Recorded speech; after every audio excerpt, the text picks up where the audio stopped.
The title of Faith Filled Friday today is Be You. Be you. Be yourself, open-minded, and unaffected.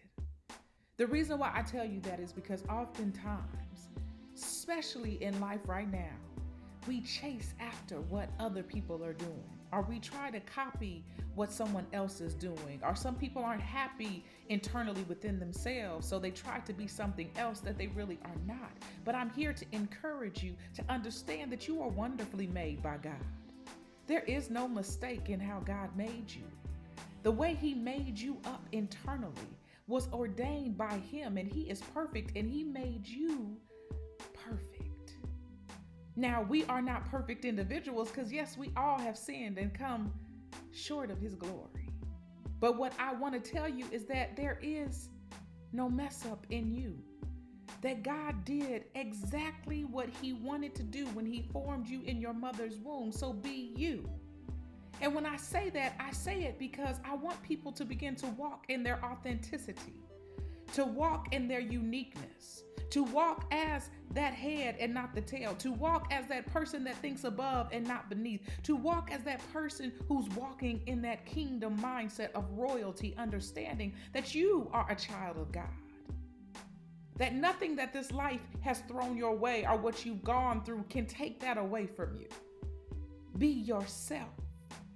Don't chase after other things to try to create something in you that's really not you, but be yourself and be comfortable in your skin. Because God made you with a purpose and a plan that will be fulfilled. And the only person that can fulfill it is you.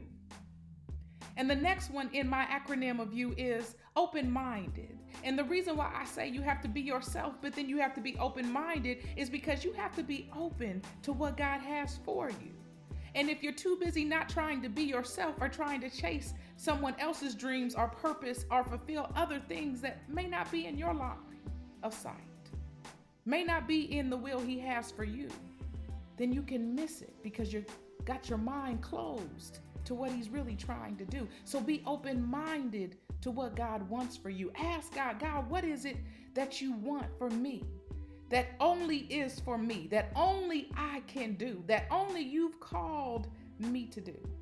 Because that's how good of a God you are. And then you want to also be unaffected.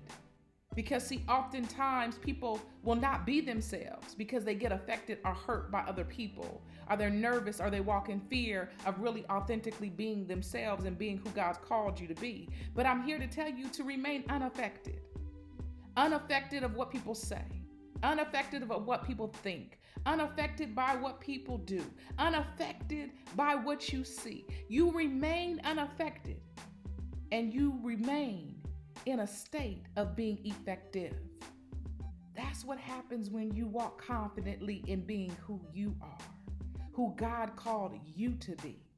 Be you. That's what I wanted to remind you today. You are a child of God. You are royalty. You are blessed. You are favored. You are loved. Be you, yourself, open-minded and unaffected. And you will see things begin to move in directions and places you've never believed could dream or happen in your life. Have an amazing Friday. I'll see you next week.